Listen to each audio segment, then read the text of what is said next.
All right, we are back with yet another fixed blade knife because they're my favorite. No, they're not my favorite, but that's what I've got. And it just builds my catalog of knives, right? So this is the Bark River Gunny LT. This is a little bit different price point than the Brisas that I've done recently. These are all three from Professor EDC. He bought them, I think they all came from DLT Trading.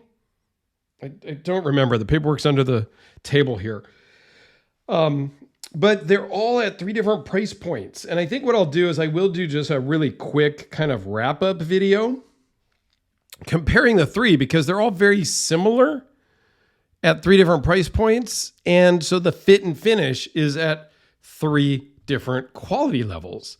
So I thought it was an interesting kind of comparison as I was looking at them myself. So I'll follow up and do just a really short video on that here later.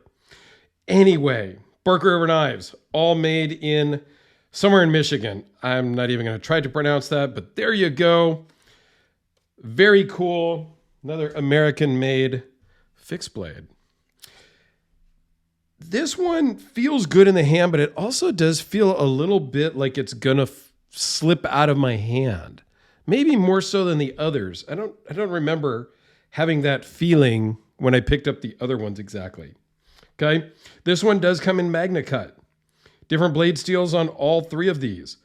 This one is not quite as harsh on the top of the spine as the others. And this one has a convex grind, which means basically it bows out to the tip of the blade out here. Flat grind would be flat, and a hollow grind would be, kind of swooping in. Convex is swooping out to the tip, which has its advantages in bushcrafting, from what I understand, because, I'm not an expert at bushcrafting, as we've talked about. But from what I understand, it is kind of the preferred blade grind for that type of outdoor camping, bushcrafting, and all of that. It does still have some oils on it from the shipping. That's why you're seeing some fingerprints on it. But very nice micarta. The fit and finish on this is excellent.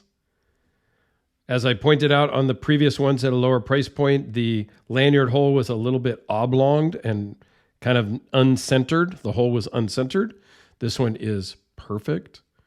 The fit and finish around the scales to the tang is great. There is no gaps. There is no ledges or anything like that. So it feels really good in the hand. Magna Cut's going to be excellent. And it's pretty sharp too. I got some cardboard here since I did some cutting on the other ones with some cardboard. I figured I would equally dull all of Professor EDC's knives the same. I mean, this thing, it's pretty effortless. So I'm pretty impressed with that as well. But all three of the fixed blades, the other two that I did from Brisa, were very similar. So, it's a knife. It should cut. Let's see. What do I have? I thought I had another one here. But anyway, here, just to show you a folding knife that's 30-something, $5 or whatever. It is not quite as sharp. But yeah, it's a knife. They better cut some cardboard or else send it back.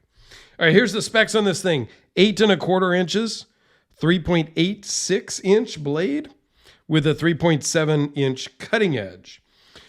0.124 blade thickness, so it's pretty stout and strong. And because of that convex edge, you're not going to need to sharpen this quite as much as a hollow grind or a flat grind. It's going to keep its edge longer, and it is got more meat behind the edge so that I'm not even going to say you can pry with it. Don't pry with your knives. Okay? I don't care if it's a fixed blade or a folding. Don't pry with them. They're not chisels. They're not pry bars.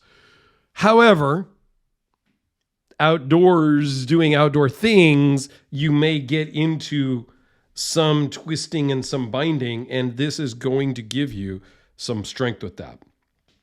Okay, the handle thickness does swell in the middle, so it does have a pretty good grip, even though when I first pick it up, it seems a little bit slippery. Weighs in at 5.1 ounces for the blade and 8 ounces as a set with the sheath. Now, the sheath is kind of interesting. It's really different than what I had seen in the other knives or really any other fixed blades that I've done. Multi-way to carry it. You can put it on your belt this way. You can put it on your belt this way. You can put it up high. You can strap it to a backpack or a bag or something like that. But you need to work it in. And I'm going to let Professor EDC do that. But it will mold to itself, I guess. So I don't know. Again, I'm not a big fixed blade guy because I just don't have the need or whatnot. So I don't know what's better. Do you want a sheath like this that you got to form? Or, as I reached back here behind me, do you want a sheath like this that comes already good to just throw the knife in, you know? I don't know. You guys tell me in the comments. This is a Papa Bear Knives, which is now Primitive Knives, I think they changed the name to, with Baker Forge Damascus. Copper Mai, I think is this one. I don't remember the exact name of this blade steel, but this is a super cool knife. So I do have some fixed blades. This was gifted to me by my good friend Aussie Mike. I was so stoked when he gifted that one to me. I was like blown away, actually. Like, wow. All right. Anyway, let me give you a couple of quick size comparisons here as I'm rambling with the Sharpie, with, how about the North Arms Skaha, and my other fixed blade that I do own because Jim Skelton is a great sales guy, the Jim Skelton Mini Hellraiser that glows in the dark. You guys have heard me say this before. I'm a 12-year-old with an adult paycheck. So it glows in the dark. I had to buy it. That kind of goes with a lot of the knives I have in my collection. I'm a 12-year-old with an adult paycheck. Yeah, I need to think about that a little more. In my collecting mentality video that I will do maybe, I asked for comments about that the other day if you guys wanted to see something like that. So put comments down here too. Maybe I'll get into that and kind of the mentality of collecting as I see it. A little discussion, if you will, about that. So let me know. Bark River has been around for a long time.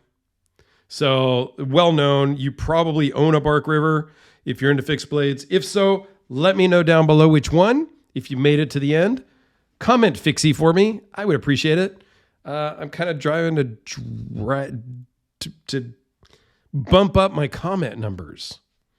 Anyway, I'm going to let you guys go. Have a great day. I'll put a fixed blade playlist up here in the corner. You go check out all the fixed blades I've done. Thanks, guys.